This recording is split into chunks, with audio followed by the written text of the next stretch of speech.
Tesadüfen kaytmadım.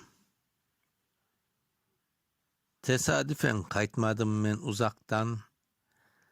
Hasretligim alıp geldi yurtuma. Bu cerdeki erşeşeknin susmasın. Kolaylıknen insan gibi anlayım.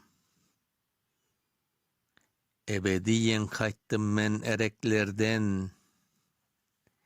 Ne kadar da merhametli tuğan yurdum. Ateş gibi leblerimden öpe öpe. Kana kana su içem men çokraklarından.